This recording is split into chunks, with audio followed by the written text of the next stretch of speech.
The pyramid texts are then replaced by what are called the coffin texts, which are similar prayers that are now written on coffins. Saqqara was sacred to the god Sokar, more evidence of Patah and his light body teachings. Imhotep, whose name means the one who comes in peace, was the Egyptian polymath who served under the king Zoser as a high priest. We find Jesus is the founder of Christianity, utilizing the ancient Egyptian Stargate mystery schools as a stepping stone into a new revelation. Perhaps the ancient Egyptians had some understanding, awareness of this pathway that leads to Sagittarius A star, the black hole near the center of our Milky Way galaxy. One of my favorite places in Egypt, Saqqara. It looks like and feels like when you're there, it's like drop down out of a spaceship or just drop down out of heaven. It's a spectacular place, all covered with sand, and you can only really wonder what it must have been like. And here I am with one of our groups at Saqqara. What it must have been like when it was originally built in 2500 BC. The entrance to Saqqara has been called corporate, Atlantean, eternal. It's this massive exterior wall that is actually a barrier unlike anything you will see anywhere in Egypt. It's so different. You walk through these columns upon entrance. Here's a recreation of the entry hall of what it must have been like back in the day when it had the roof, these polished stones, finely polished stones. And then finally you're confronted with this stairway to heaven, as it's called, this multi-tiered pyramid. It's supposed to have been the original pyramid. What I'm wanting to get to here with Saqqara is that this is part of our continuation of our conversation about Patah, because this is effectively a temple of Patah. Saqqara was sacred to the god Sokar, from which the word Saqqara is derived, who's believed to be a manifestation of Osiris and Patah. He was the Patah, as I said earlier, was the first scientist, architect, technologist, geneticist, fashioned the human body. And what we find here at Saqqara is more evidence of Patah and his light body teachings. And so quickly going through a couple of these images to get to this figure here, Imhotep, who is the architect who actually designed Saqqara. He is considered to be one of the first geniuses in human history. He's like the Da Vinci of ancient Egypt. A commoner by birth, Imhotep, whose name means the one who comes in peace, was the Egyptian polymath who served under the king Zoser as a high priest. He's called the son of Patah, and he's the first human engineer, architect, and physician in history who's known by name. And when you see him in depictions, as we see here, he's often sitting on a throne that's feathered because it is an ascension throne. And Imhotep, we can argue, was the first human to ascend. He, by the way, is credited with the saying, "Eat, drink, and be merry, for tomorrow you shall die." Imhotep is the master architect and engineer who designed Saqqara. Now, the thing about it is that Saqqara is supposed to be the first stone complex in Egypt, and for that matter, the world. But the sophistication of its plan, the virtuosity of its execution, makes it hard to believe that it was invented on the spot. It's sort of like imagining the iPhone just happened out of the blue.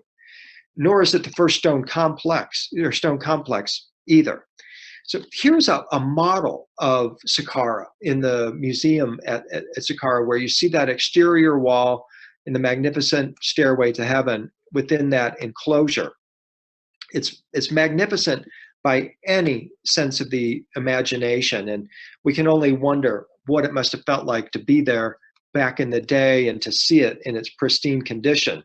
But to me, the most mind-blowing thing I've ever learned or seen about Saqqara was on a special on the Discovery Channel, where they created this graphic or visualization of looking down into the stairway to heaven, into this 90-foot shaft that goes deep beneath the ground there at Saqqara.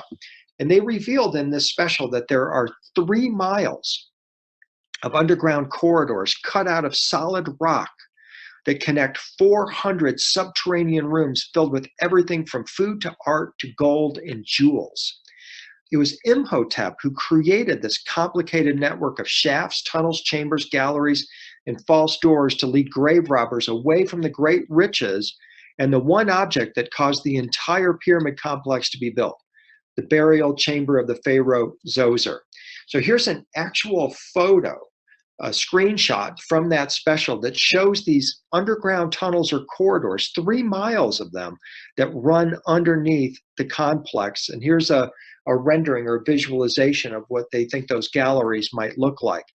Of course, these galleries are completely off limits to the public today. They don't even want you hardly knowing that there's these tunnel complexes underneath Saqqara that assuredly run over to Giza as well. But the whole point of this complex, we're told, was to enable what we see going on here at the very base of this pyramid complex, the chamber where we find the sarcophagus of Zoser. And it's here at the bottom of Zoser's tomb shaft that Imhotep, the architect, and Imhotep, the physician, converge. So here we are again looking at that visualization, and you can see that all the really important stuff at Saqqara is actually underground. To understand what Saqqara is actually about, we have to take a look at the concepts or the mythology of Asclepius.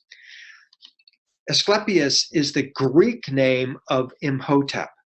He became so renowned that he was honored by the Greeks and Romans.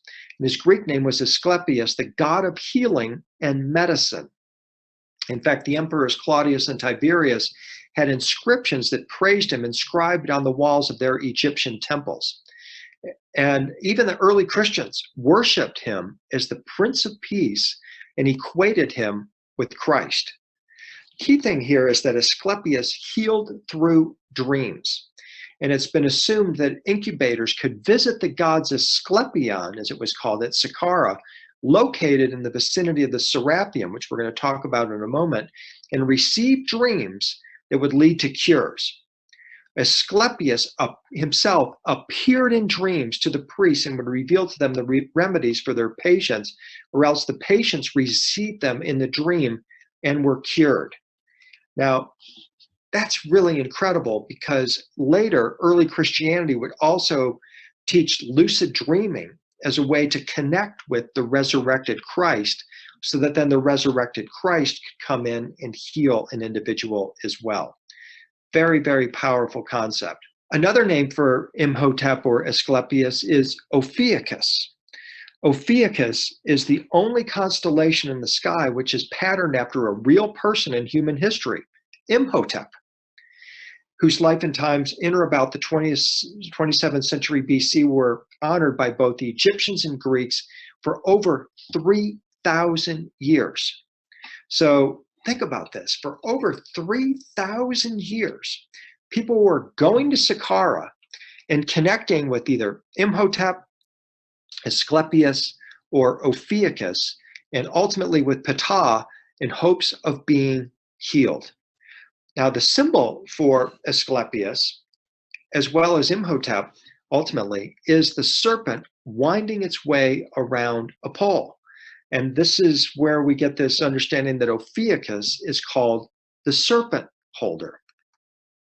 The constellation Ophiuchus, the serpent holder, is the missing 13th zodiac sign. It sits 180 degrees across Orion, which is also called Osiris. The Greeks removed this sign because it represents the resurrection of the gods. There are only 2 gates or entryways into Orion, one being the intersection between Taurus and Gemini, which is called the Silver Gate, and the other is the intersection between Scorpio and Sagittarius, exactly where Ophiuchus lies, and is known as the Golden Gate of Heaven. The galactic center lies visually from our solar system along a line that passes through this Golden Gate. So here's the ascension map, effectively, is that we want to go through the gate of Orion to ultimately get to the center of the Milky Way galaxy. And this is suggesting that perhaps the ancient Egyptians had some awareness of this pathway that leads to Sagittarius A star, the black hole near the center of our Milky Way galaxy, which is what we see here in these NASA images from their great observatories. Another serpent holder that we need to be aware of, in addition to Imhotep or Asclepius, is Moses, who also lifted the serpent of healing in the wilderness.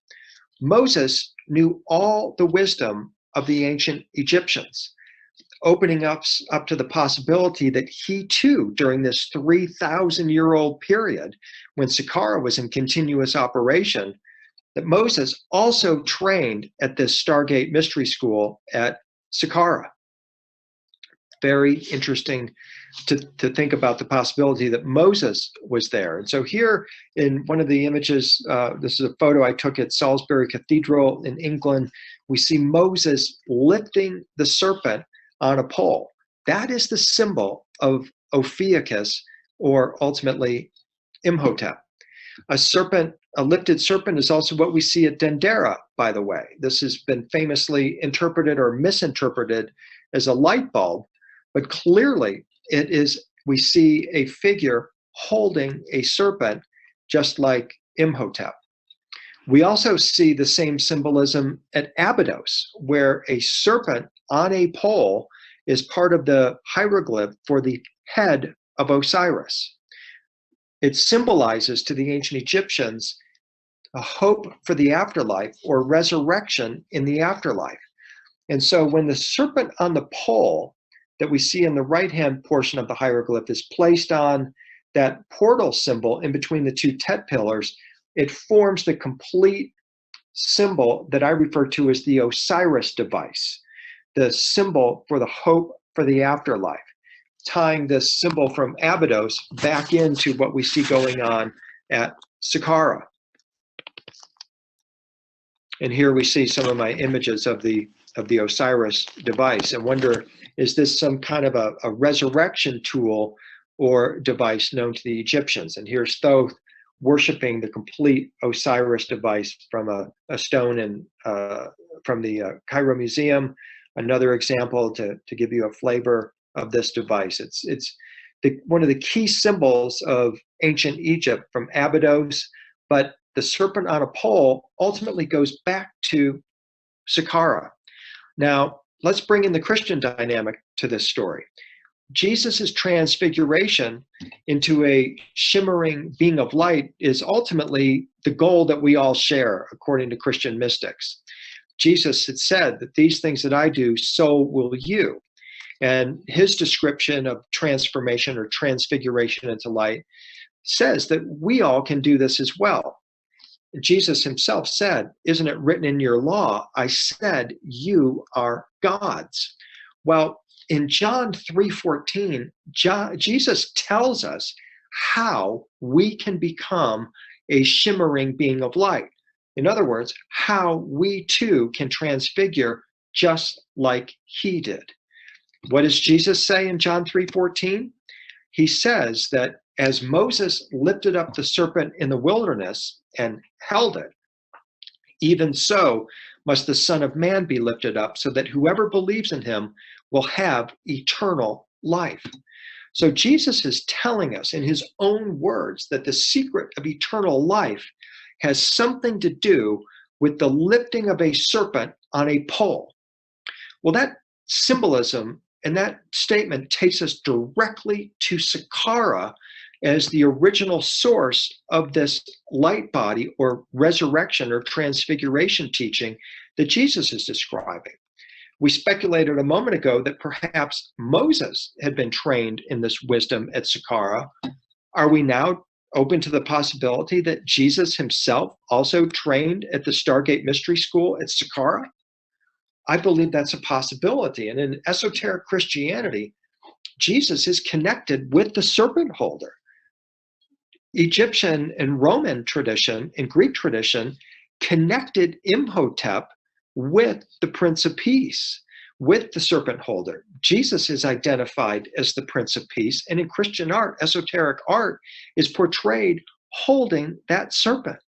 So putting all this together, to me, tells us that we have to be at least considering the idea that Saqqara is the origin place of this symbolism, and it has something to do with the resurrection or transfiguration of the human body. We find the same symbolism in the story of the Garden of Eden, found in the book of Genesis, where Adam and Eve are offered a fruit from a serpent on a pole, a serpent being on a pole, in this case, a feminine serpent being on a pole, who offers the secrets of eternal life. We find that same serpent being winding its way around the pillar or tree of crucifixion. This is the artwork of esoteric Christianity that originates in ancient Egypt, most likely at Saqqara, that provides this tie-in that says if we want to understand the secrets of transfiguration, resurrection, and ascension, we have to go back to Saqqara, to the original Stargate Mystery School, coming from Patah through Imhotep, Asclepius, Ophiuchus, Moses, and Jesus. And that's what makes this photo of a angelic being I took at the Vatican Museum so important, because on the one hand, we have the serpent on a pole, the symbol of Asclepius and Imhotep, and Ophiuchus, Moses, and Jesus with the cross. And it suggests to me that the balancing or the merger of these two symbols provides the most direct path to the ultimate enlightenment. Saqqara is the home of what's called the pyramid texts. And this is where we start to get the direct revelation or understanding of the ancient Egyptian belief in the resurrection or transformation of the human body into light. The pyramid texts were discovered in the late 19th century by Gordon Maspero in one of the complex's 9 pyramids. In fact, the Pyramid of Unas, which was built around 2375 BC, although it's thought that these pyramid texts were in existence before this Pyramid of Unas was constructed. It's in a pretty dilapidated form these days. When you approach it, it doesn't look like you're coming on anything that would have much of magnificence to offer, but in fact, right beside it is where we find a shaft going deep underground, and where we find these all-important pyramid texts etched onto the walls. The pyramid texts contain hieroglyphs that all describe the ascension of the pharaoh, his transformation into a being of light. And one of my favorite fun kind of interpretations or readings of the hieroglyphs on the wall involves this hieroglyph here. Looks like a thong. We also find the double helix with the thong as well. It was Laird Scranton who first really took a hard look at this thong symbolism, which we see here once again, and put forth a very interesting speculation that this in fact could be a symbol of the tearing of space-time. So here we see that thong hieroglyph beside a modern conception of a wormhole. And in one of his books, Laird Scranton shows this comparison of the fabric of space-time tearing and a wormhole growing from Brian Greene's book, The Fabric of the Universe, compared to the Egyptian hieroglyph to tear, leading to Laird to the speculation that maybe this hieroglyph has to do with the tearing of space-time. Well, this is fascinating because the purpose of the pyramid text is to assist the king in the process of his divination, providing knowledge and also magic power to the king in the afterlife. And according to one of his interpreters, Faulkner, the pyramid text should be regarded as part of the Egyptian star religion.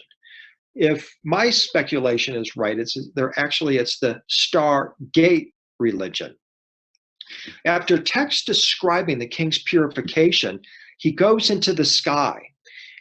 Utterance 2:14 says, "Ascend to the place where your father is, into the imperishable star The sun folk shall call out to you, for the imperishable star have raised you aloft. Ascend to the place where your Father is. In utterance 215, the king ascends to the skies as a star. And in 216, the king joins the sun god, Ra. In 261, the king becomes a flash of lightning.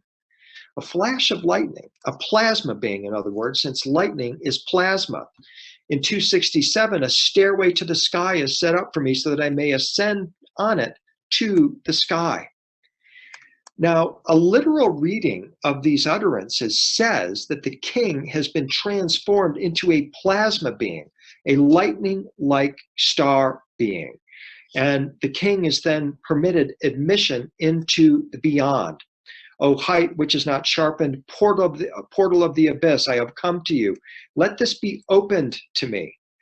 The king climbs to the sky in a ladder. The gods who are in the sky are brought to you. The gods who are on earth assemble for you. They place their hands under you. They make a ladder for you that you may ascend on it into the sky, ... as a plasma being.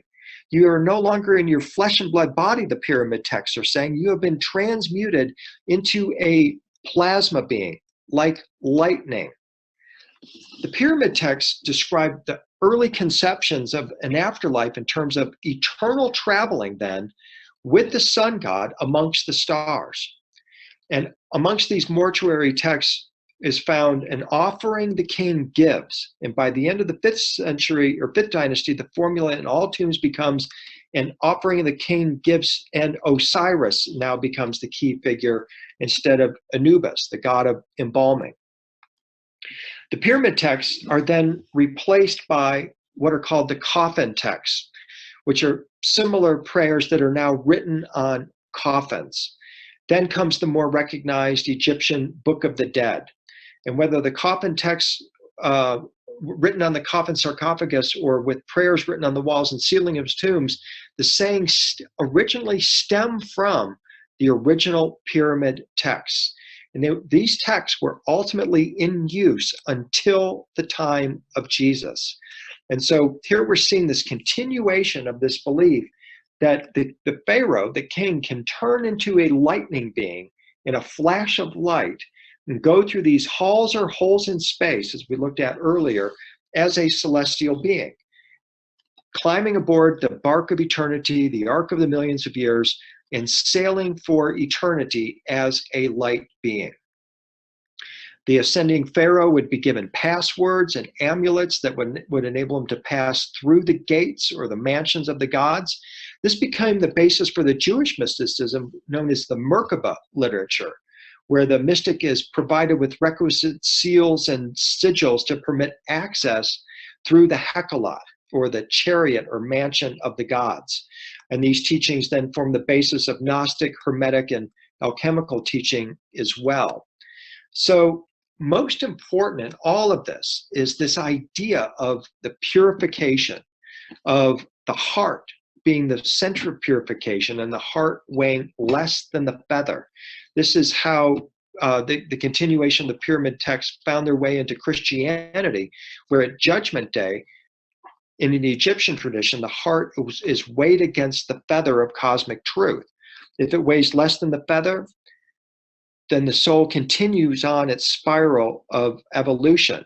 If not, there's a recycling program, and the soul reincarnates and gets to do it all over again, again, and again, until it ultimately attains the state of purification. What is weighed or blessed or enlightened, say the alchemists and the Gnostics, is our solar drop, an indestructible drop, a seed atom that is perceived by some as a drop of molten gold. It is this part of ourself that grows our body as a vehicle for incarnation. So within the heart, they say, is where this divine drop is, and this is what is weighed against the feather of cosmic truth. Beautiful, beautiful imagery with Anubis being portrayed as the god of embalming and the one supervising this whole process, along with the god Thoth, the god of divine magic. And as we said earlier, once we attain this purification, this is when we acquire our light body garment. We have attained that sense of purity that enables us then to ascend into the celestial realms. And I'm quickly going through some of these images here because we've looked at them before, and now we understand that this purity also enables us to attain what the Egyptians called the light body garment and what the Tibetans referred to as the rainbow body. And what I'm suggesting is that Imhotep, as the first ascended human, may actually have been the first to ride upon this ship of eternity and left for us ultimately the pyramid text and the other teachings at Saqqara as a way for all of us to ultimately ride that chariot of fire into the heavenly realms. What I wanted to get to in closing here is one of the most powerful places at Saqqara, and a place where, once again, we're confronted with the crisscrossing or crossover of the ancient Egyptian resurrection mysteries and the Christian resurrection mysteries. And the place where we're going to go to now is called the Serapeum, which was discovered in the 19th century by Mariette. Incredible story about that discovery we don't have time to get into today. But what we want to do is reveal what is ultimately buried underneath the ground and in Saqqara, the Serapeum. It's inside the Serapeum where we find these magnificent giant granite boxes that are so mysterious that we have no idea really what they were. We can speculate, as we're going to do today, but we're told that these were originally coffins for bulls. Sacred bulls, the Api bulls that held the soul of Patah. These things are so massive, though, that they're too big, many believe, for that purpose. They weigh tens of tons and have these lids that are absolutely immovable. It would take dozens of men to be able to gather around these boxes to be able to even think about moving one of these stone lids of these coffins. It's named after Serapis, who is a combination of Osiris and other gods that were devised by the Ptolemaic kings of Egypt in the 3rd century BC. The Ptolemies were the successors of Alexander the Great.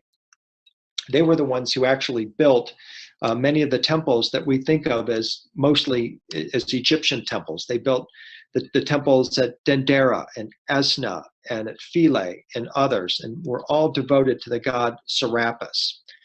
These Ape bull catacombs, as they are called, as I said, were believed to be bulls that held the manifestation of Patah. And it was believed that these bulls became immortal after death as Osiris or Api shortened to Serapis in the Hellenic period. And that's, again, why this is called the Serapeum. But looking at these images, you're absolutely perplexed by the massiveness of them. And here's Claire sitting next to one of them. Claire is 5 feet 9 inches tall, and she's easily standing underneath one of the lids of one of these alleged sarcophagi or coffins. I say alleged, but I think these actually are sarcophagi, but they're not sarcophagi in the sense that we think of them. I think of them rather as resurrection chambers, as we'll see in a moment. This is engineer Chris Dunn, who's one of the first observers of the absolute perfection of these stone boxes. And these are, again, cited as smoking gun evidence of the ancient Egyptians and some kind of super powerful precision machining ability that they had. Some kind of power tool, we believe, must have been involved in the polishing of these stones, the cutting of these stones, that makes them so absolutely precise. Look at the seam here, in between the top of the sarcophagi and the bottom of the lid. There's no light seen in between there. It's absolutely precise in its construction, and we would be absolutely hard pressed to be able to recreate that today. So, what are these things? Well, you know, when you walk through, you get a sense that almost like you're walking into an airport. These things are lined up and you see row upon row of them, and you feel like you're walking through gates at an airport. And that's the kind of thinking that gets us in trouble with Egyptologists, because it's, pun intended, way outside the box. But going one step forward here, there is an incredible story of the rolling away of a stone, the rolling away of an impossible stone, a stone that couldn't be moved by humans. And of course, that is the story of Jesus. And what I want to do in the few remaining minutes we have here is connect the story of Jesus being laid into a stone box and resurrecting with what we see at the Serapeum. So look at some of these images here of Jesus being laid into a tomb on his linen shroud, the same linen shroud that ultimately will bear the image of the resurrected Christ. We are told that this takes place in Jerusalem. Fine, let's leave it taking place in Jerusalem.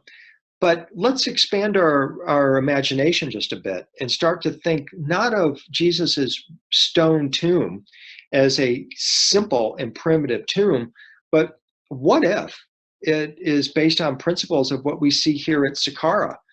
What if the stone box that Jesus resurrected from and removed the rolled away the stone rather from that tomb is similar to what we see at Saqqara? What if he's enacting what we see in the pyramid text, where the king becomes a flash of lightning?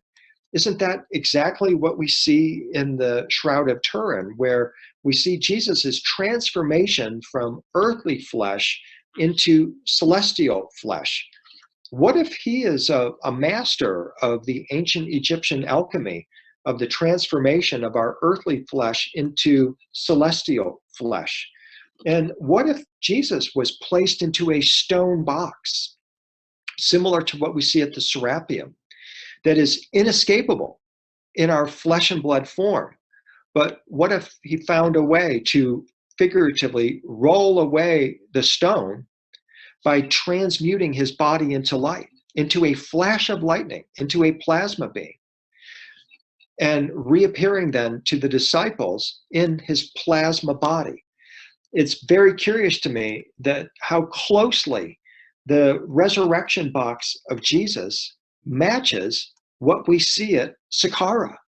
Is this by coincidence, or is this tripping our imagination to connect what we see in the resurrection images of Jesus with the resurrection boxes, as we might suggest they are, at Saqqara?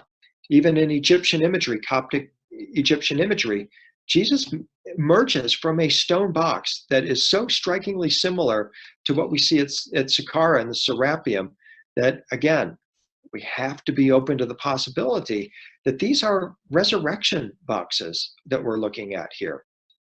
These are not meant for bulls. These are meant for human resurrection. And perhaps in the story of Jesus, we find the Christianity as we find Jesus as the founder of Christianity, utilizing the ancient Egyptian Stargate mystery schools as a stepping stone into a new revelation, and updating the original sacred science brought here by Patah. That's my operating principle as we look at these Egyptian images and study the texts, that we're looking at in Christianity a continuation of the ancient Egyptian Stargate mystery school.